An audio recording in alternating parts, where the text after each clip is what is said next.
Hello, how are you doing? All right. So as I'm getting the names down, are there any comments or questions? Feel free to unmute yourself.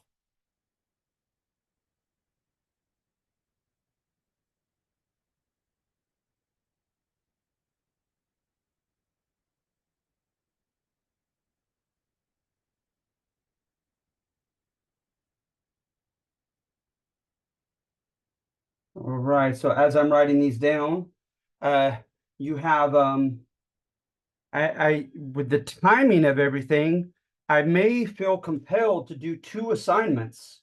And if I do, I'm going to try to speed up my my pace, if you don't mind, because I'd have you forever if I just blabbed everything I thought about each of these assignments. But Westward Expansion, okay, we're going to jump right into it. With Westward Expansion, this is a little bit redundant, right? From A Tale of Two Republics, it should sound very familiar. As a matter of fact, some of the information is identical, and I didn't mean to overlap like that. Uh, but but basically, right? The thesis of this one is it adds that which is just above. Right. Let's see here.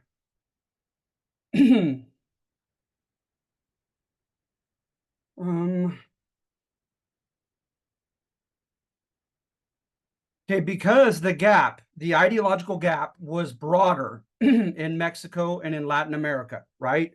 You had a guy named Nariño. You have a guy named De Miranda. You have Simon Bolivar, although he becomes more conservative once he gets power. You're talking about the end of slavery. You're talking about property redistribution. That's very radical. You're talking about political equality of men of all colors, an end to tribute for Native Americans, political equality before the law. But sorry, ladies, just for the men thus far. Uh, but that's pretty radical, right? And then you have guys on the far right end, like Saavedra and Iturbide, and these guys wanted a monarch. They wanted a landed aristocracy. They wanted citizenship only for Spaniards and rule only by the Spanish blooded. And so that's a big gap, right? And so what I say is as Joseph Ellis says here, right? When John Adams ran against Thomas Jefferson, he said his followers said, "Don't vote for Jefferson," right? He'll bring about the French Revolution here in the U.S. He'll start beheading and taking land from the wealthy, as they did when the Jacobins took over the French Revolution. And of course, nothing of that happened whatsoever. And so, what Ellis says, I tend to personally agree with, is that it was hyperbole. Is the left and right knew in America that they were not that far from each other. They really weren't. The gap was not that broad, and they exaggerated. They exaggerated and used scare tactics to get people to vote for them. So, hence, right? First of all, they had stability. When whether it was a liberal or a conservative became president of the U.S., the other side just waited for reelection because arguably they knew it was not the end of the world. Not much would change. And then secondly, Alexander Hamilton's system stayed intact. Supposedly, right? Thomas Jefferson had a radical French Secretary of the Treasury named Gallatin, and Gallatin did an inspection around the country and came back and told Jefferson, "Sir, we cannot and should not kill Hamilton's system. There are too many loans out to too many businesses. Too many industries are growing, but they need the federal government's subsidies, financial help." And he said, just it's too intricate, and we should not kill Hamilton's system. Because remember, in his rhetoric, right, Jefferson wanted to keep everything in villages of 100, everything decentralized, everything democratic. Uh, he was against big cities. He was against industrialization and all that, right? But instead, he not only leaves it intact, but he helped subsidize the first national road known as the Cumberland Road. And so, it's so fishy that, of course, some people think Jefferson was just really not that liberal. Some people think he became more conservative in age and with power. And then some people believe that he made a deal, because, as you may know, no one won a majority of electoral points.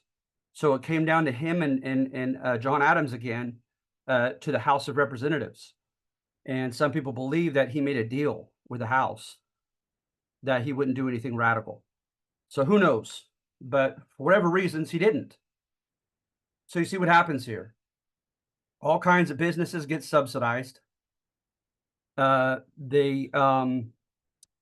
the infrastructure just takes off. First, toll roads, then canals, and then railroads. The Supreme Court, with the Dartmouth and the Gibbons versus Ogden cases, made a business-friendly environment, legally speaking, in the U.S. So they're doing all the right things to create an economic giant, supposedly. Okay. And then, of course, it's being funded not only by tax revenue, but by bonds, right? The wealthy were buying bond certificates and being promised interest payments on those payments. And so it's supposed to be a win-win for the rich and for the federal government. So anyway, we took off. The national government spent 60 million on roads and canals. The state spending almost 10 times as much. Steamboats began plying against the current of the Mississippi. The Erie Canal connected the Northwest to the Northeast. Let's see here. The population tripled. Let's see here.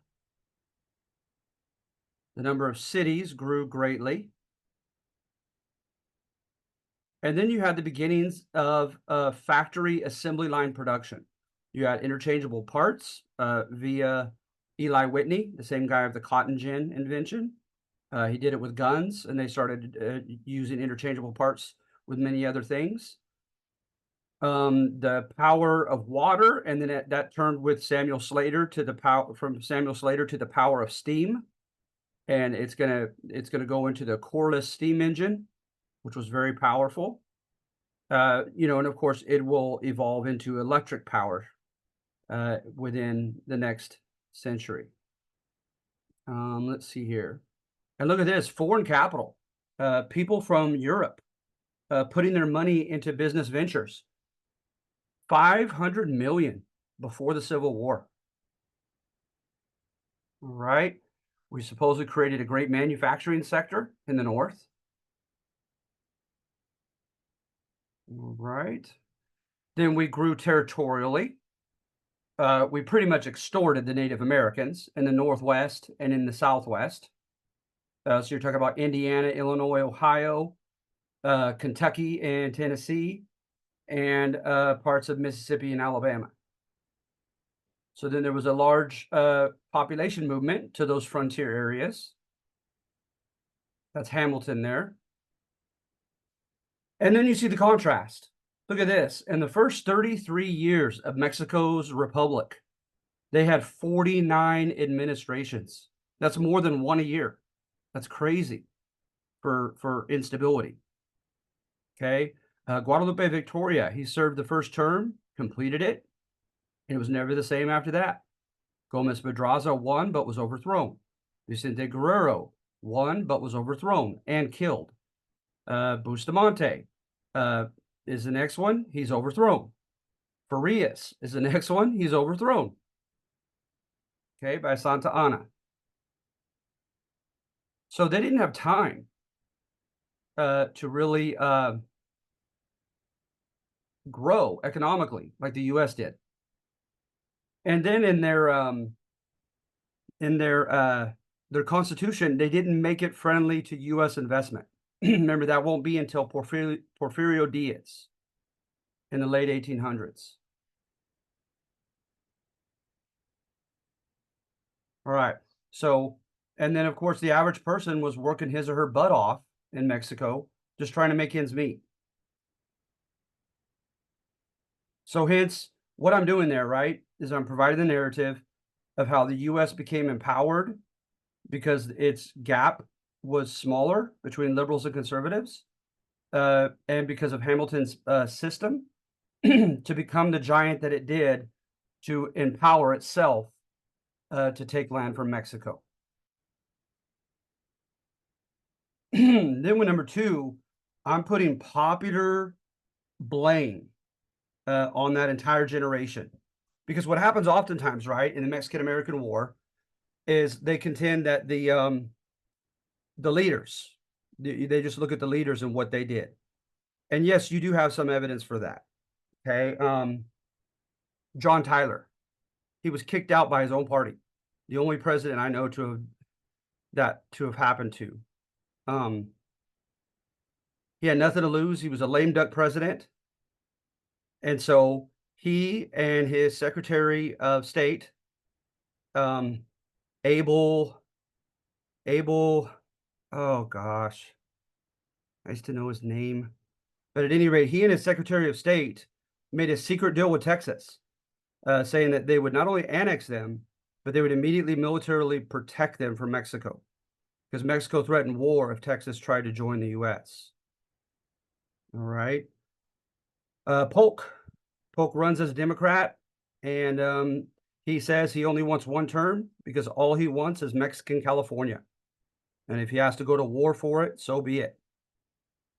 So you do have, something to blame for leaders of the U.S., no doubt. But if you take a look at this, right, is according to the newspapers, according to elected representatives, people had a delirium for more land, and they also had a very low esteem of Mexicans. Imbeciles degraded by miscegenation and therefore unable to resist the advances of superior Anglo-Saxon Americans. So by the mid-1840s, you have it coined, even though it existed in the 1830s, at least that early, and that is manifest destiny, right? And that is that it is clearly manifest. It's obvious that we are destined to take over from the Atlantic to the Pacific coast, and that whoever falls under the American flag, it should be thankful because of the political liberties and the economic opportunities that that would entail.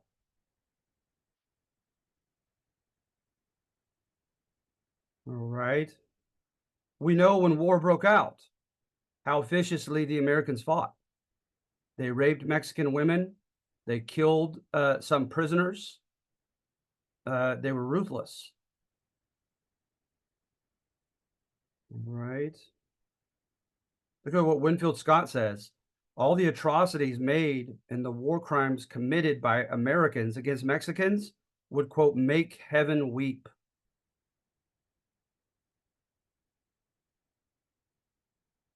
And then we know after the war how Mexicans were treated in the far west. According to Treaty of Guadalupe Hidalgo, Mexicans were declared citizens with their full rights, including their rights to keep their property. But Americans found ways of getting around that. They extorted them. They threatened violence. They fought them in the courts. And they allowed each state to adjudicate, to referee the disputes. And at the state level, they were worse than probably what the federal government would have tried to do, at least go through the motions of protecting Mexican citizens. But in California and Texas, it was ugly. They wanted latitude and longitude lines, signatures, and a date on the Mexicans' deeds to their property. A lot of them didn't have that. So people came and squatted on parcels of their land, saying that that part of their land was not being cultivated. Because yes, a lot of the Mexican hacendados were, they had livestock and sheep, etc. So they weren't farming much of their land. And with racist and elected judges who wanted to stay elected by the hordes of Americans that came in, they sided with the squatters, the American squatters, and allowed to take, if not all, big chunks out of the lands of Mexican Americans. All right. We'll get back to that. Let's see here. So then I get into the fall of Texas. All right. One thing I will say about the Mexican American War, I know it's one piece of evidence, but it's hardy. To me, it's a very substantial piece. Henry Clay. Henry Clay, it looked by all accounts that he was going to become the next president. And he was part of the Whig Party, WHIG, that formed in opposition to Andrew Jackson. However, he took a strong stance against the Mexican American War, against aggravating Mexico and going to war. He received such a hateful feedback, such a loss of popularity and prestige, that he not only greatly lost the presidential campaign, arguably on account of that issue, but he felt compelled at the last minute, and it was too late, to issue his famous Alabama letter.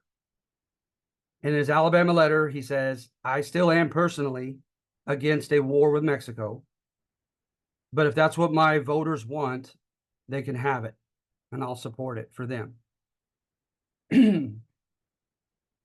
All right.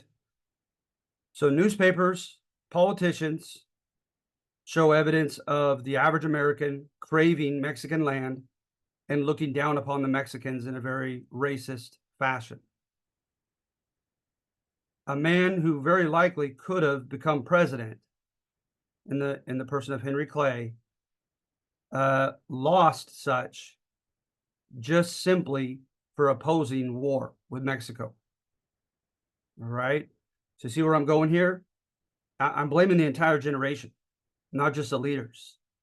The Mexican American War, sadly, was popular in America. All right. So the demographic of Americans that went into Texas had a bad reputation. All right. A lot of them first moved into Mississippi and Alabama, and that was a very ambitious demographic, because at the end of the War of 1812, they took that land from the Seminole, and of course, in the 1830s, they'll take it away from the Cherokee, Choctaw, and other civilized tribes. And with the invention of the cotton gin, a lot of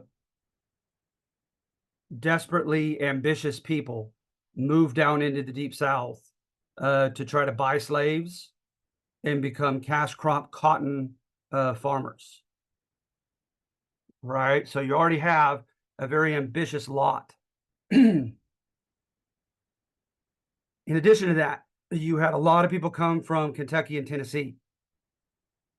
And they, during the War for Independence, those regions were almost solely, very, very much the majority, were settled and invaded by Scots-Irish. And remember, the Scots-Irish, they had such a reputation for rebelliousness in Scotland and England that they were kicked out of the country and sent to Ireland, and then moved from Ireland here. Literally a few states during the War for Independence said, "Scots-Irish, you're not welcome. Keep on going." And their spokesman arguably was Daniel Boone, and he encouraged them to take trails into Kentucky and Tennessee. It didn't take long for the natives to call them long knives because of their Bowie knives that they were so quick to use. They were depicted as being very libertarian, hated big government, hated anybody telling them what to do. And so they had a rebellious libertarian streak and tradition and reputation. And they too moved in large numbers into Mexican Eastern Texas. They had an impresario, like a governor, in the person of Stephen Austin. And Stephen Austin, the accounts I've read, for quite some time, really did try to show loyalty to the Mexican authorities. He had two rebellions. One was called the Fredonian Revolt, and he put them down. He himself abided by the standards. You were to become Roman Catholic, learn Spanish, and abide by Mexican law. But a lot of his men did not. And he has multiple letters officially complaining of his inhabitants, contending that he couldn't handle them. He couldn't control them.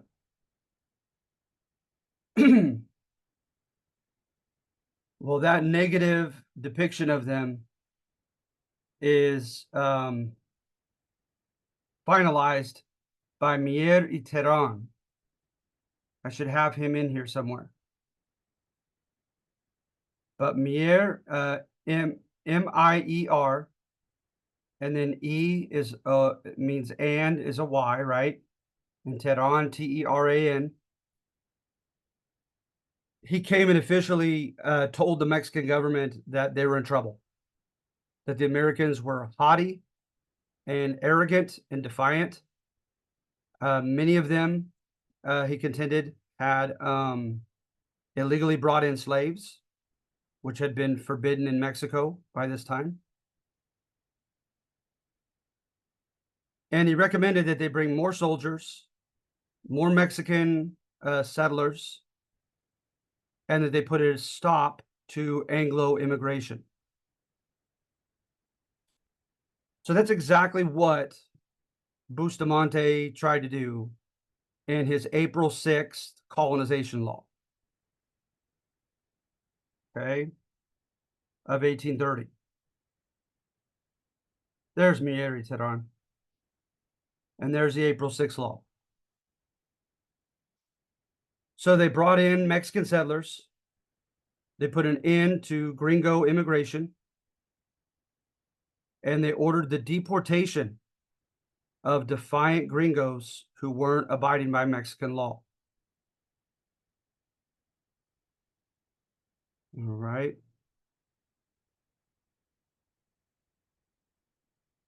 So when Gomez Farias comes in next, and he's not in there very long, he was seen as being too liberal. He closed down the Spanish missions. He took education and lending out of the hands of the Catholic Church and started a public school system. And he initiated other liberal laws that, excuse me, that drew the ire of the Mexican people. And so Santa Anna overthrew him. But when Santa Anna took over, right, he issued a very conservative constitution known as the Seven Laws. So look at this. It was centralist. It did away with state legislators.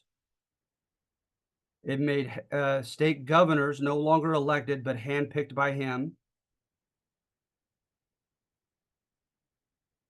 It gave him the power to shut down Congress, the Diputación. And it took the state militias from the governors and put them directly under him. And it had such high property requirements to be a citizen that it took citizenship away from 80% of the Mexican people.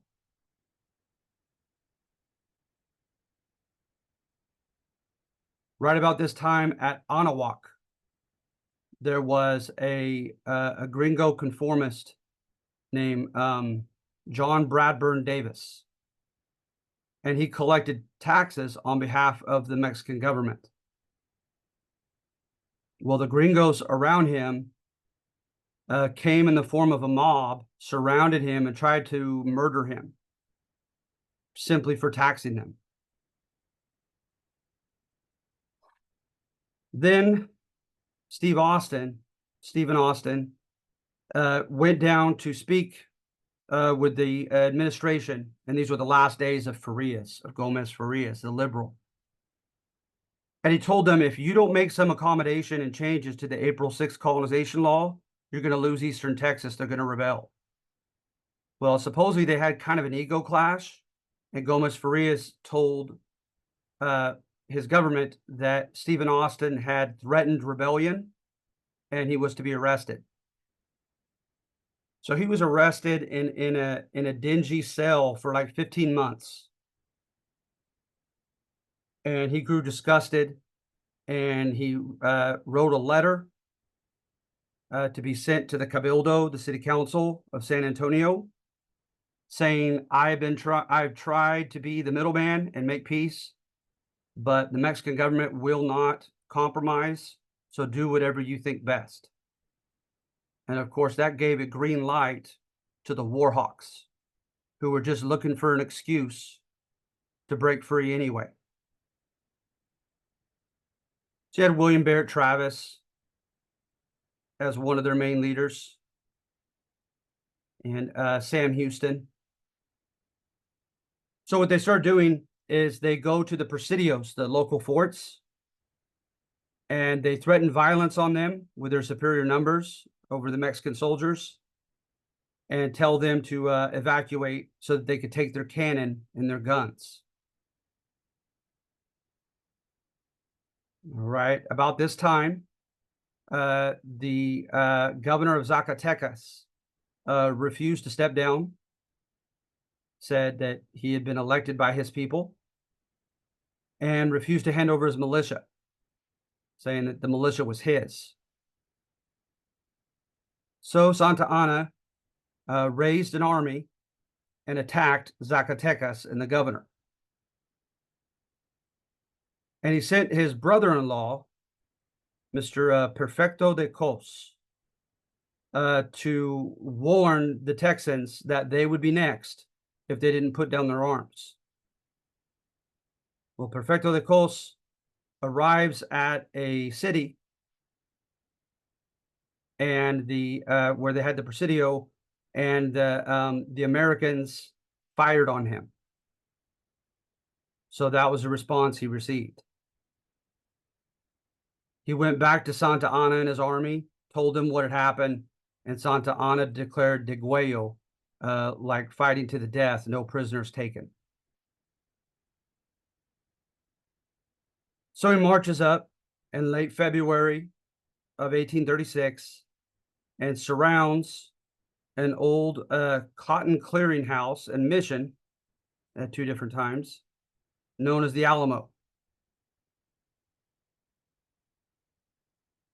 At its height, there were about 205 people in it.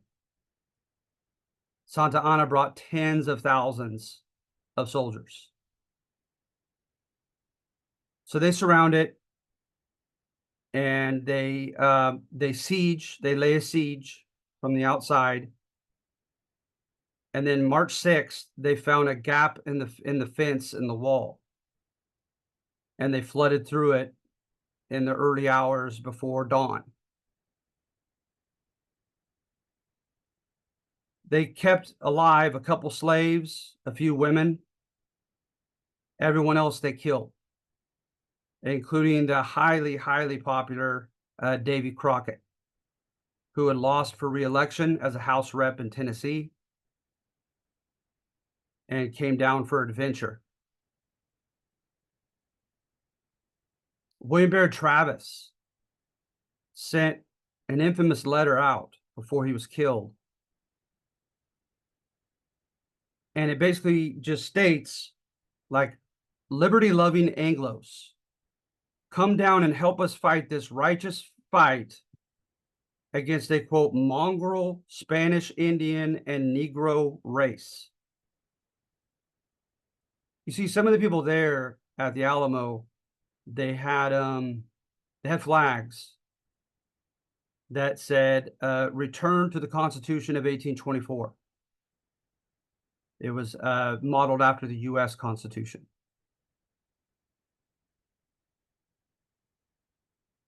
Okay. They had local representative government and local autonomy taken from them by the Seven Laws Constitution. So they had political grievances. So why do you have to go there with this encyclical that Travis sent out, making it racist? Well, some people would say because it really wasn't political. The gringos were racist, and they were looking for any excuse they could have to fight and break free and take Texas.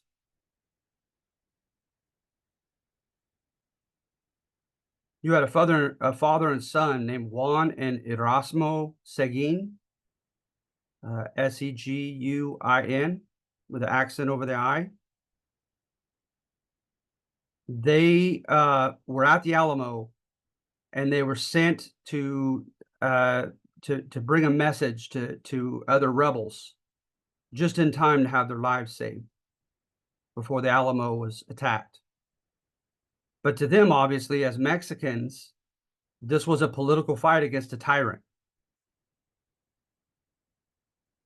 I don't know about the father, but I know the son, Erasmo, after this war, grew so sickened by the racism that he observed and experienced that he moved down to Mexico proper. So obviously he became disillusioned, having once thought that it was a fight against tyranny. And he saw that he was seen as the enemy simply by way of the color of his skin. So again, I'm blaming the whole generation, not just the leaders. All right.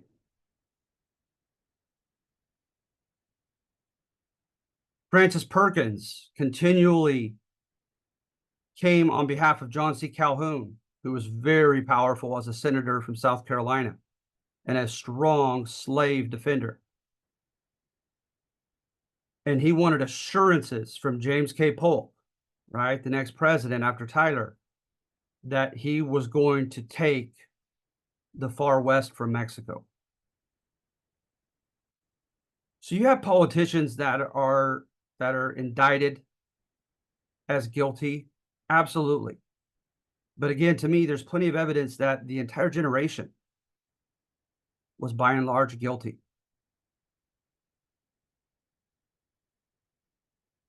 Right.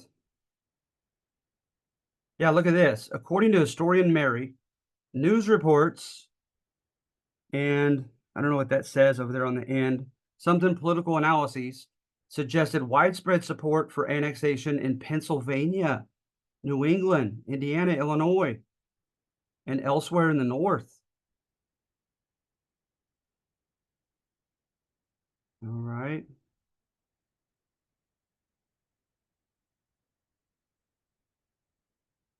And then California,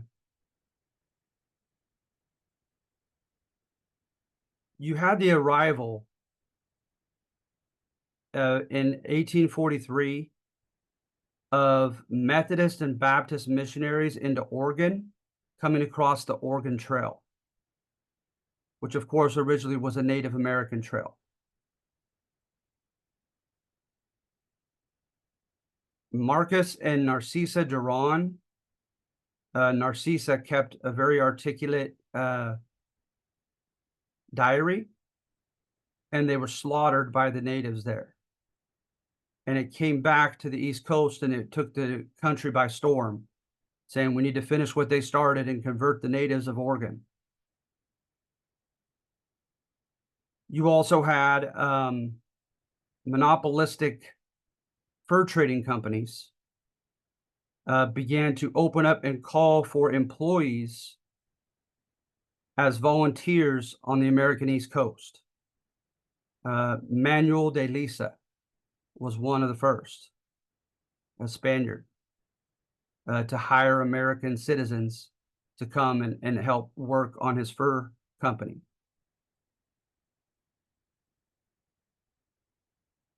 Right. So with those things, and I'm sure there were other forces that I'm forgetting right now, Americans by 1845 started like flooding across the overland trails. The Oregon Trail on top. The Oregon Trail has a turnoff to the left and to the south around Nevada, and that becomes the California or Mormon Trail. And then you had the Santa Fe Trail in the south. Oh, and you also had mountain men who made the West popular. They told of their accounts, and it was written in books. They offered to be guides or chaperones to people traveling across the country. The U.S. started subsidizing it and putting forts every 50 to 100 miles with food and tools and guns to offer to the people.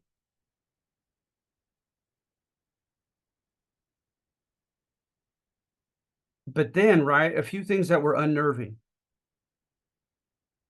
One was John C. Fremont, Fremont. John C. Fremont came into Mexican California 3 times.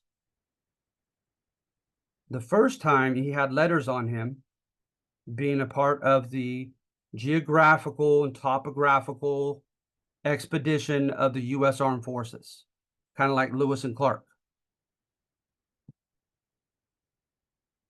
But the second and third time, he had no such papers, and he kept changing his story as to why he went there. And so they momentarily, the third time, arrested him, even threatened to shoot him, even though he was wearing a U.S. uniform, as they said he was spying. So he goes up to the Oregon Territory, and he's met by a guy named Gillespie, Archibald Gillespie. And Gillespie was for sure a U.S. spy.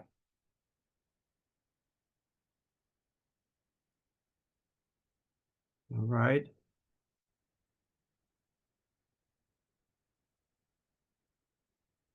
Then you had a handful of Americans that were there, Americans and foreigners, that showed great loyalty to Mexican California.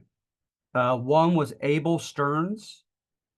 He married a Mexican woman, did all that was asked of him, becoming Catholic, learning Spanish, paying his taxes, and abiding by law.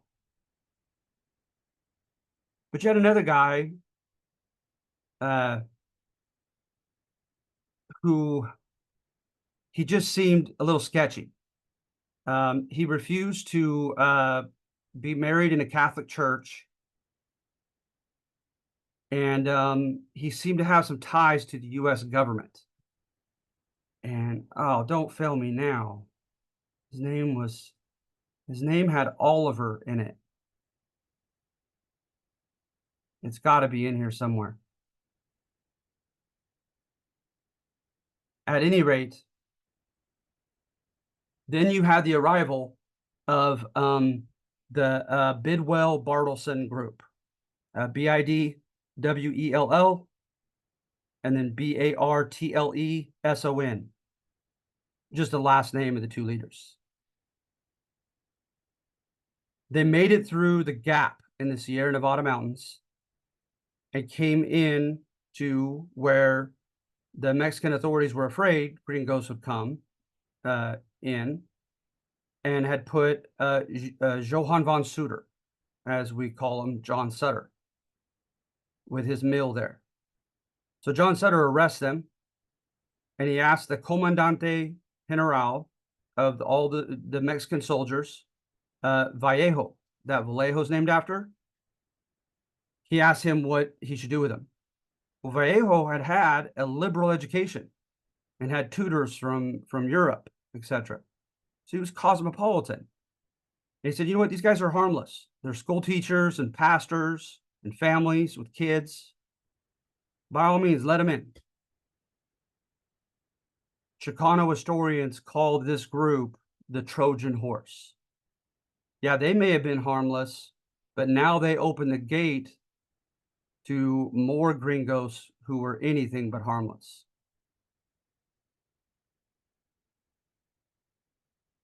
There was a guy named Ezekiel Merritt who was always up to no good. There was a guy with the last name Pratt, Pratt, who was always up to no good. And a guy named Lucas Graham, spelt like the graham cracker. He had tried rebellion and obviously failed. Okay, so now the rebellious are entering California. And then, of course, you had Richard Henry Dana, who came into Mexican California and stated that he wrote a book called 7 Years at the Mast. And he said, imagine what this state of California could be like if you had a people who were more enterprising than the Mexicans. Americans love calling themselves enterprising. To me, it kind of generically means you're hardworking, but you also bring in new, novel means of production, etc., economically.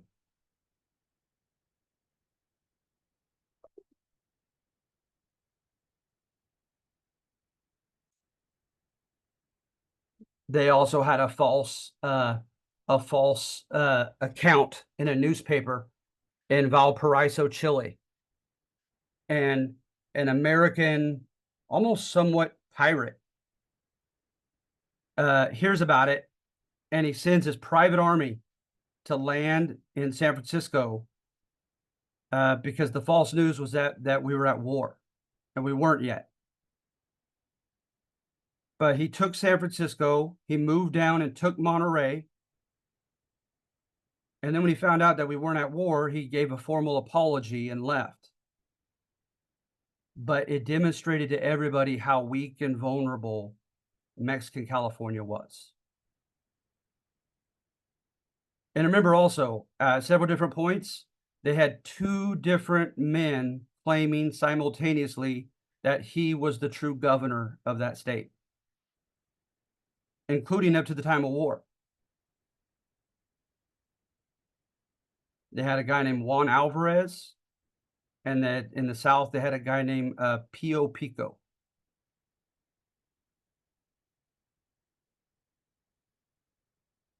So war breaks out, right?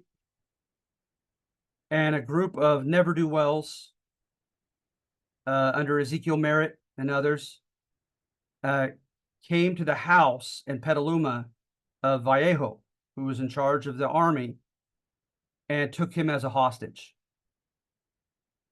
And then soon to come take him on behalf of the U.S. was John C. Fremont, having bided his time up at the Oregon border.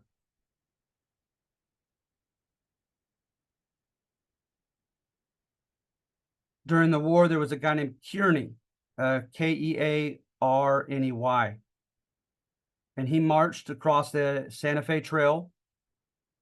And legend states that he cut a deal with the Mexican leaders of New Mexico.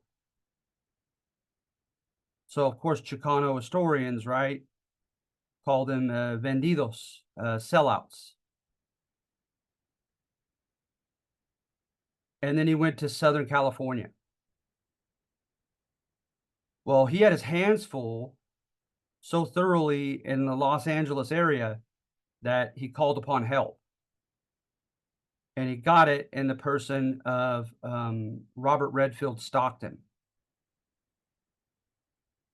Stockton came by way of the Navy to the coast, and he put Los Angeles under martial law, gave them a curfew and everything.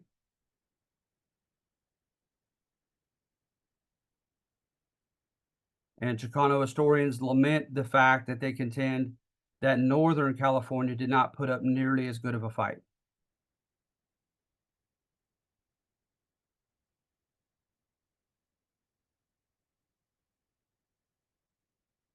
But the Oliver gentleman, who was a businessman in Monterey, he began colluding with the American armed forces. And to his dying day, he contended that they extorted him, that they threatened something over him if he didn't collaborate. And I have no idea how true that is or isn't.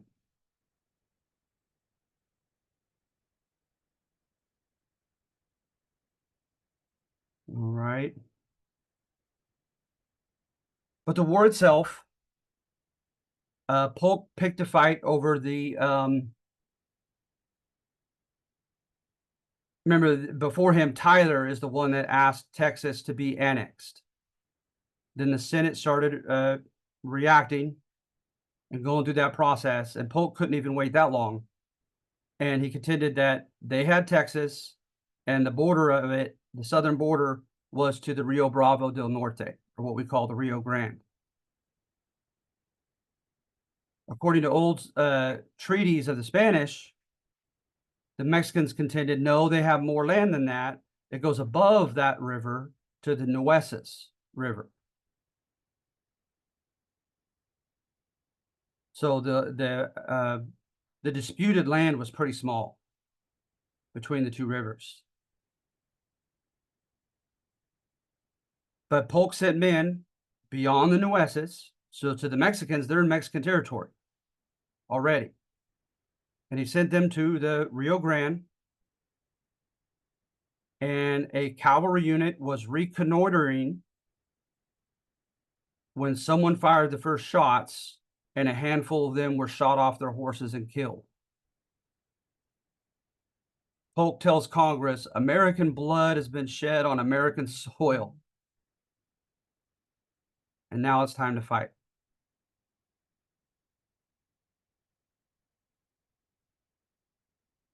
So Zachary Taylor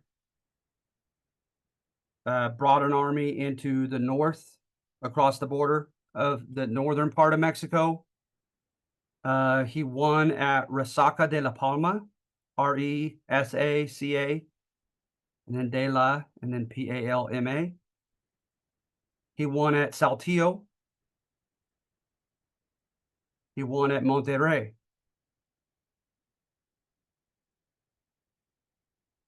But then the guy who went into the south of Mexico demanded like over a third of Zachary Taylor's men, saying his expedition was the main expedition and it was of more importance.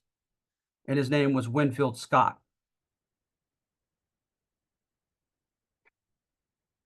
So then with fewer numbers, right? At Buena Vista, Zachary Taylor had 4 lines of trenches, and they were attacked by Santa Anna and his men. They were running out of ammunition, and they were in the 4th and final back trench when Santa Anna stopped and left. Zachary Taylor supposedly wept. He was so close to losing. Santa Anna said that his men were hungry, that they needed more ammunition, and that he was tired of seeing all the bloodshed. Because obviously when you take the offensive against someone in an ensconced defensive position, you're going to take a lot more casualties than he will.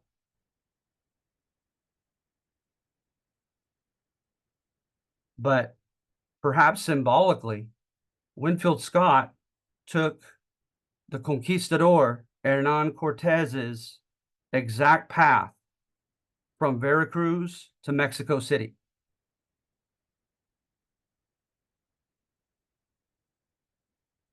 There was a place that he fought that the Mexicans thought there's no way he could get the high ground on us with his cannon. And he had a young, brilliant adjutant who found a way of getting the cannon up this super high and steep hill. And when the Mexicans awoke the next morning, they couldn't believe it, and they left. They knew they couldn't contend against that. And that was called Cerro Gordo. Cerro, and then Gordo.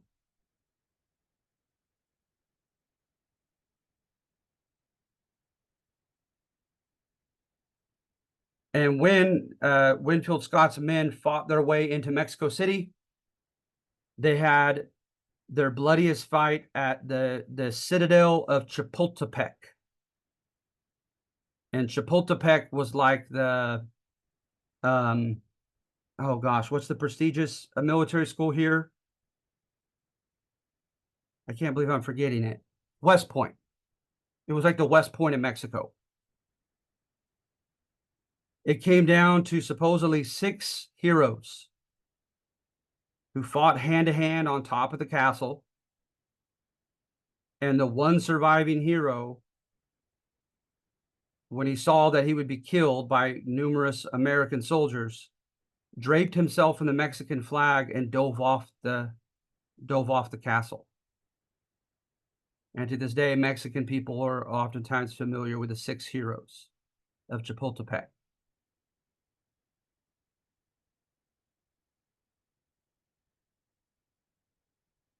You had cases in which one gentleman despised the other in the Mexican command and refused to come and bring him ammunition when he badly needed it. So they were fighting with one another even at this time. And then Winfield Scott found that it was more difficult to occupy Mexico City than it was to militarily defeat it. He made his men, he tried to pacify the Mexican population. He made his men go to mass on 2 witnesses. If a U.S. soldier raped a Mexican woman, he was executed before all the other American men. As Winfield Scott did his best to try to keep the peace. But ironically, right, as they're arguing over a peace treaty, it was Southern Democrats who blocked taking more of Mexico than we already took. California, Nevada, Colorado, Arizona, New Mexico, because they did not want to incorporate the Mexican people under the flag. So ironically, it was racism that kept us from taking more than that from Mexico, like Coahuila, beneath Texas, Sinaloa, and the other northern states.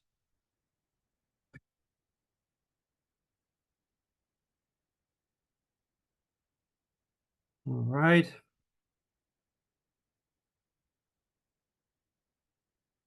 So that all happened from 1846 to 1848. Turner's thesis, okay? I promise I'll be better on this one, okay? As far as brevity, I just felt like, you know, this is a Mexican American class. You got to cover the Mexican American War fairly well. Turner says, because there were indiscriminate dangers and indiscriminate opportunities in the far West, that it re-established meritocracy in the U.S. And remember, meritocracy is you get what you merit. You get what you work for, what you earn.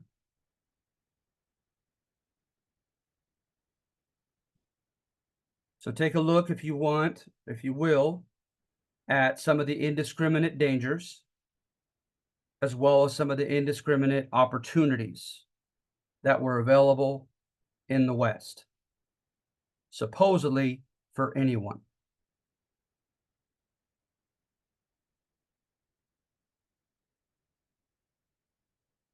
All right.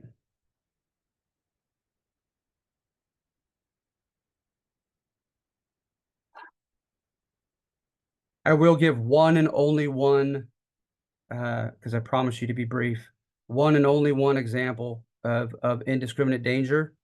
Look at this in red. President Polk's decision to disregard the Northwest Ordinance in California. Under the Northwest Ordinance, the Land Survey Office first comes in. They put everything into 6 square acre plots. That's what we see the squares underneath us when we're in an airplane. They open up chances to purchase that land in the local land office. Right. And they establish, right, government and other institutions.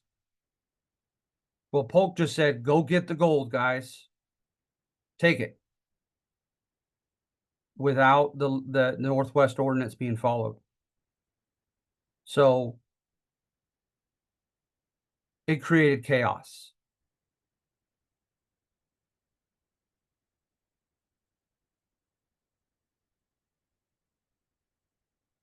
All right.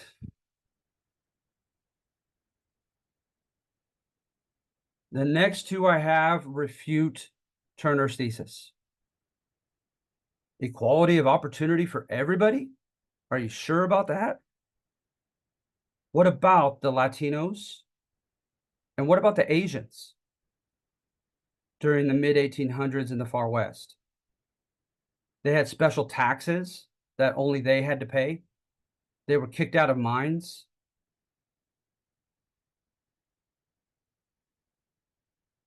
Right? They were kind of pigeonholed into the proletariat, working with their hands. And when they didn't do so, when they tried to become entrepreneurs or other middle class professions, they incurred the wrath of the Anglos.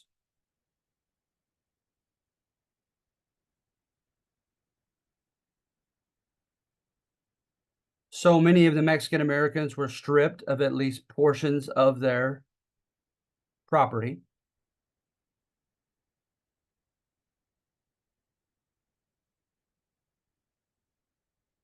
Yeah, look at this. The anti-vagrancy law against Mexican Americans was literally entitled the Greaser Law. Now, I don't know how true this is, but what I've been told is the origin of greaser was axle grease. That oftentimes it was Mexican laborers who would work on the Conestoga wagons, and they'd have a barrel full of grease, and they'd grab a wagon wheel and roll up their sleeves and dip their arms into the grease, holding the wagon wheel. They were lynched.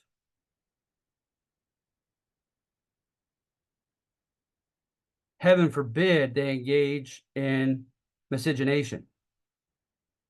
Although clearly it was a one-way street. Anglo men could marry Latinas, but Latino men were to stay away from the white women.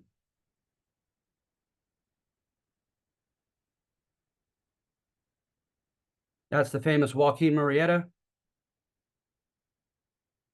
And these gentlemen here on the right were from New Mexico, a part of the popular organization Las Gorras Blancas, the White Hats. So Mexicans reacted. They fought against the system as like bandidos, symbolically, like Joaquin Murrieta, that the Zorro is named after. They fought within the system. They formed labor unions and engaged in strikes and boycotts. They tried to influence the political process, like the Gorras Blancas. They tried to succeed economically. And you always had your exceptions. Santa Fe, New Mexico had a big Mexican business class. San Antonio, Texas had a lot of intellectuals and writers, etc.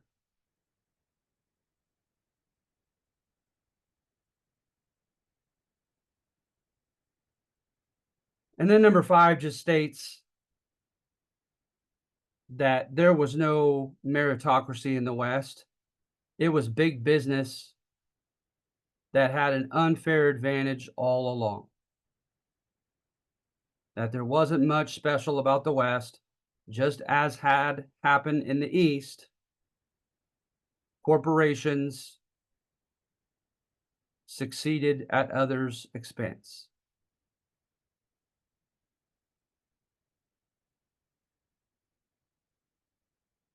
And besides the obvious of having more money and capital to buy more, etc., and outproduce others, etc., right? Another big part of this is political capital, not just economic capital.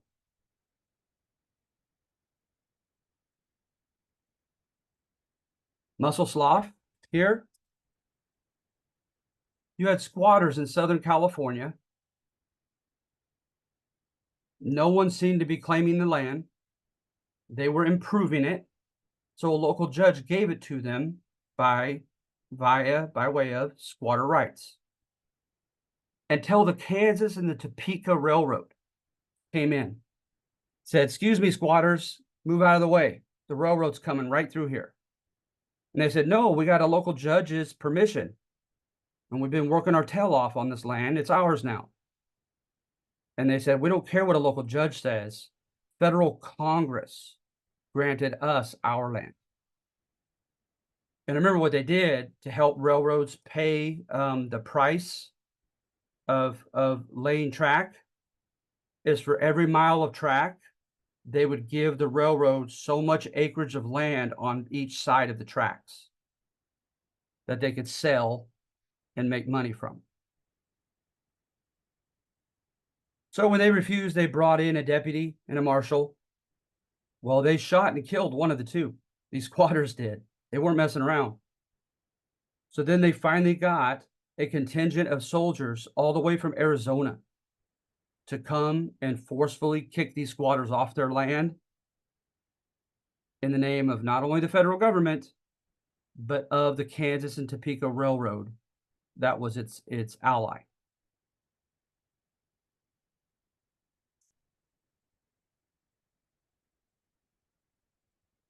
The vaquero, right? The cowboy. With the cow. Oh, this is silly. Does anybody watch Chivas play soccer?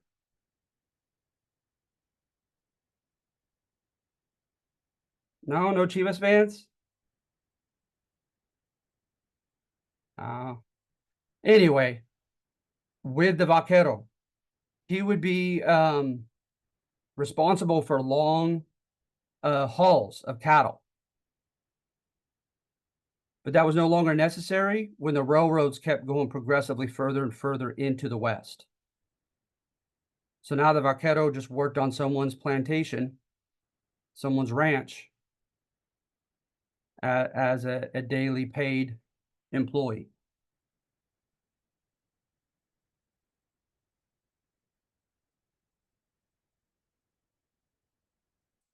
So that's it with that one.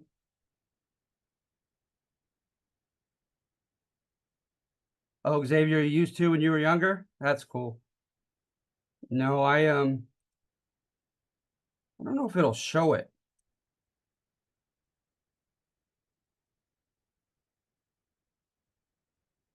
Hmm.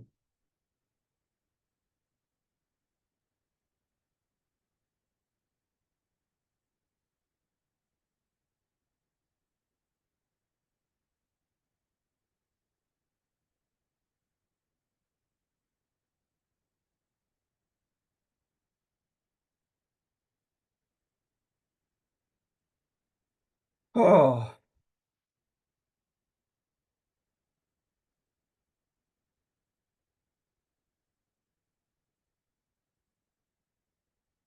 I was going to bring up this. My nephew plays for Chivas, and they call him El Vaquero.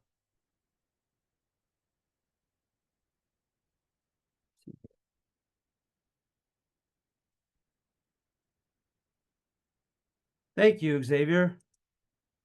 He's a good kid too. He really is.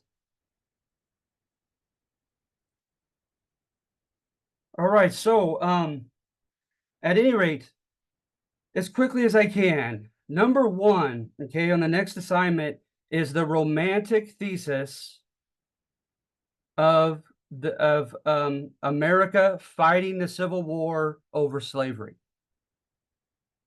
All right, that the antebellum generation was out of the ordinary.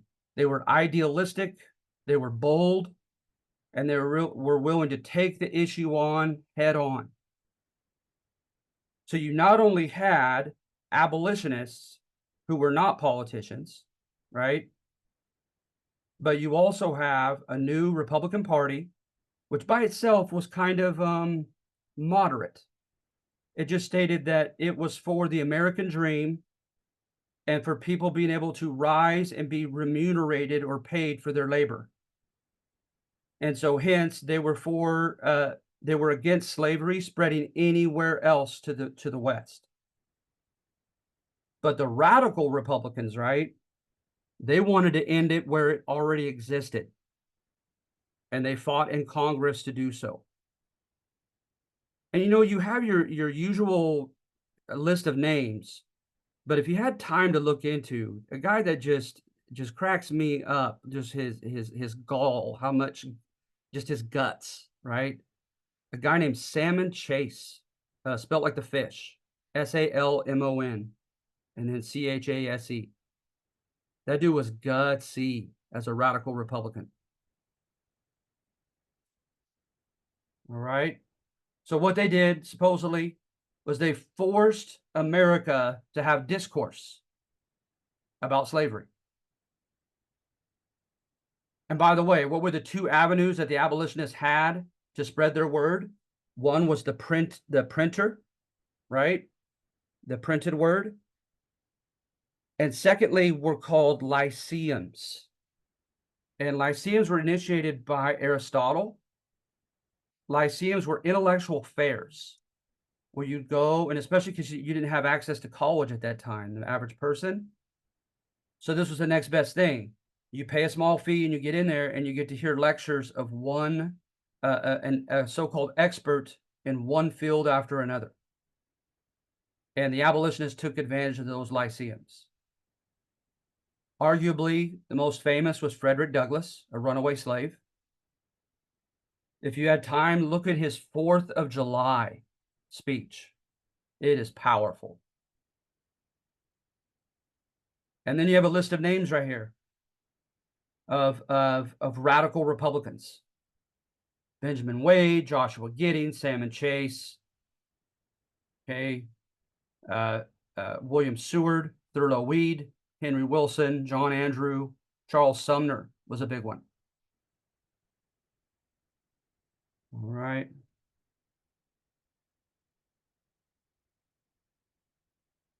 As you see here, they picked a fight that needed to be fought.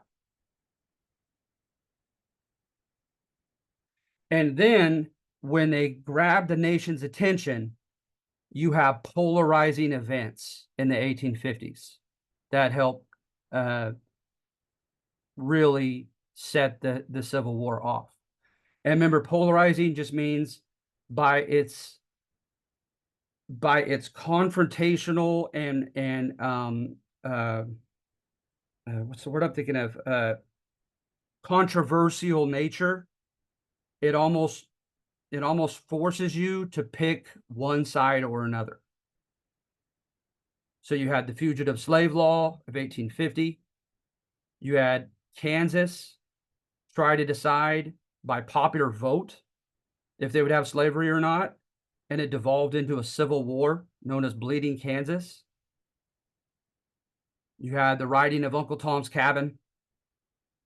You had John Brown's raid and his attempt to foment a slave rebellion in the South.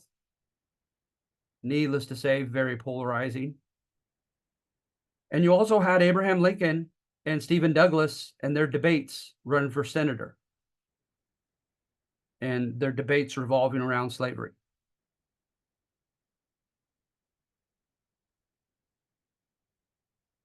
Then number 2 says, I don't buy it, right?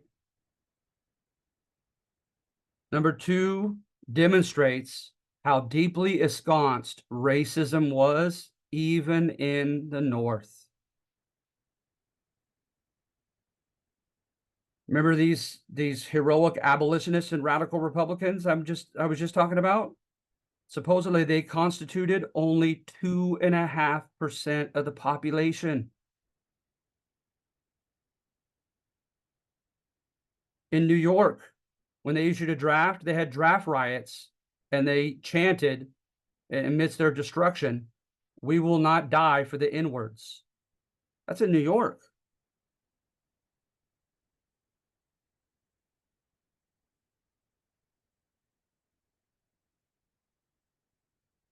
So some people adhere to the faction thesis. If you're a faction, you share the same self-interest, right? What's good for one manufacturing textile owner is going to be good for another, right? And what's good for one cotton growing, slave owning planter is going to be good for the other one as well. So you don't even have to get to know those other reps in Congress. They're going to very predictably vote for what's in their best interest, and so will you. So some people believe that the northern leaders and the southern leaders were fighting over who would win factional allies in the West. If they had free labor and manufacturing, those become allies to the northern manufacturers and their reps, et cetera, et cetera. So that slavery was only indirectly a part of this war. Then you also have the fact about the federal government dragging its feet in freeing the slaves and employing them as soldiers. One could even make the argument that Lincoln and his administration only did so when it became desperately convenient.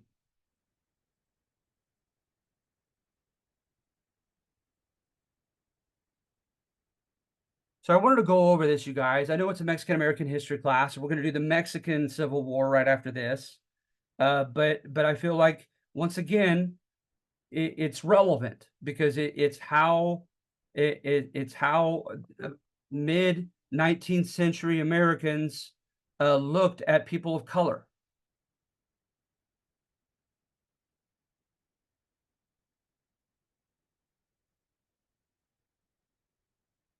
You'll see some ugly quotes from Lincoln, some discrimination of black soldiers in the North, etc.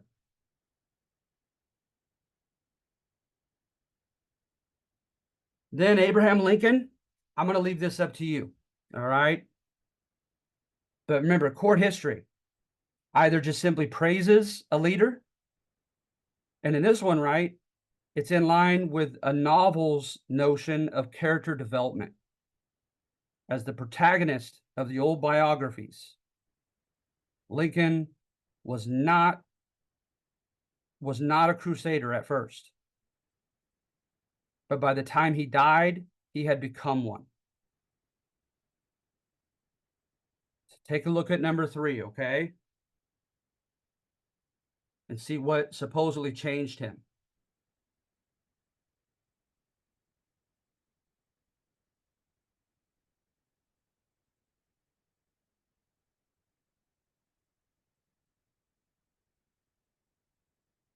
Yeah, it's pretty long.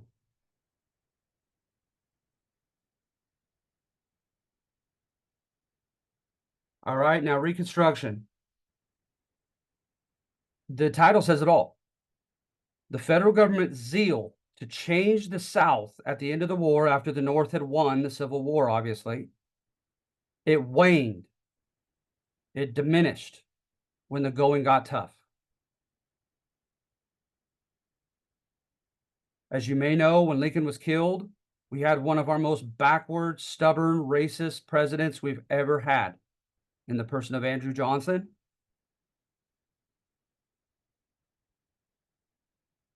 The U.S. Army, by the end of the war, was trying to give 40 acres and a mule to every slave family. He took that back. And he vetoed a couple other very, very reasonable laws passed by Congress. So then there's an equal and opposite reaction to his backwardness. And what a lot of people say, all it took was, quote, waving the bloody shirt, saying, guys, we lost over 300,000 Yankees to win this war. And did they die for nothing? Because if we don't change anything down in the South, then they did apparently die for nothing. And that worked. That brought in the 1866 Congress of a lot more radical Republicans. So then they don't mess around. They already had the 13th Amendment that abolished slavery, but the South was getting around that, right? So then they passed the 14th Amendment, which granted citizenship and citizenship rights to African American men. And the 15th said, just in case it's not clear, the rights, privileges, and protections of citizenship include suffrage. And suffrage is the right to vote and to run for office. Then they declared anybody who had sworn to defend the Constitution and then subsequently rebelled and joined the rebellion in the South was to be deprived of his or her citizenship for 2 years. So from 1866 to 1868, in some areas, you guys, you had a majority of Black men elected into office.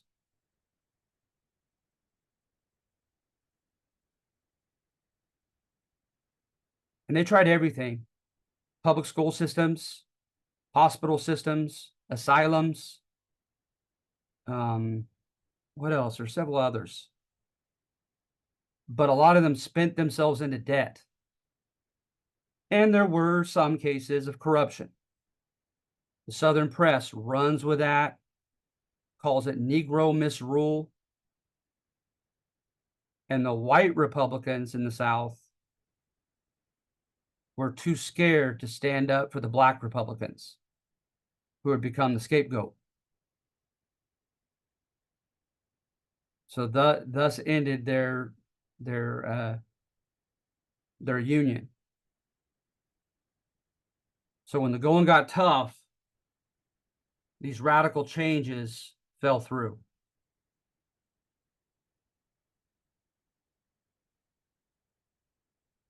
And then number 5 is very simple. You can't use legislation to solve a social issue. Remember how we borrowed from sociology and making the categories of political, economic, and social? I'm saying you can't have a political solution to a social problem. And I show how, even the things that we did do to help African American men, that oftentimes they weren't done wholeheartedly or with the right motive.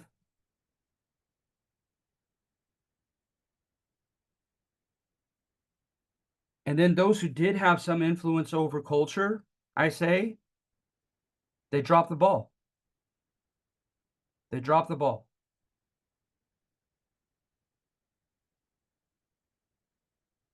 So, for instance,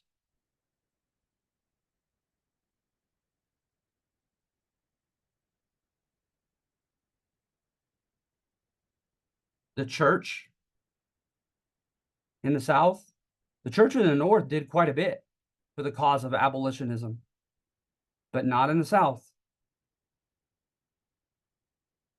The school system had a chance to bring about cultural change and didn't.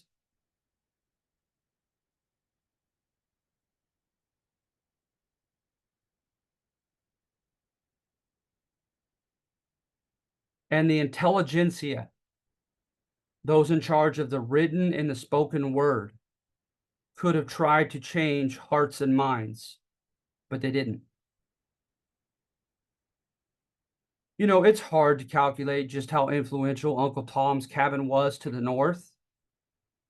But did you know that Abraham Lincoln, when he met Harriet Beecher Stowe, the writer, he clasped her hand with both his hands, and he said, "So you're the little lady who started this war." Like, that's the credit he gave to her book.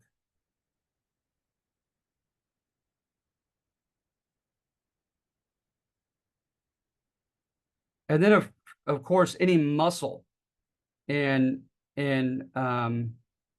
protecting this cultural change left when the Yankee troops were evacuated out of the South. Now there was no one there to hold the South accountable. And that was because of Rutherford B. Hayes. No one received a majority of electoral points. So whoever had the most electoral points, the two, are handed over to the House of Reps to decide who'd be president. It's happened a few times. It seems like every time it's happened, there's been some kind of deal that was cut. And Rutherford B. Hayes, who will be known as his fraudulency, promised that he would evacuate the South and let them be if they chose him as president.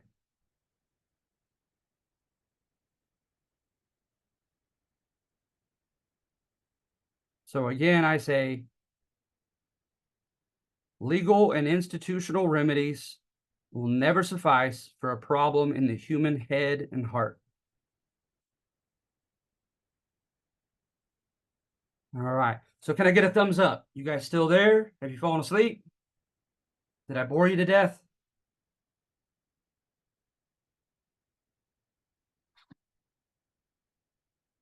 Thank you, Angelina. Thank you, Xavier. All right, good, good, good. Yeah, I apologize. I can't remember the name of the darn guy, the Oliver gentleman, who helped the U.S. out in the Mexican-American War and was there and had been accepted by the Mexican authorities for years because he provided them business loans and so forth. So they thought, like Abel Stearns, that he was, a true ally.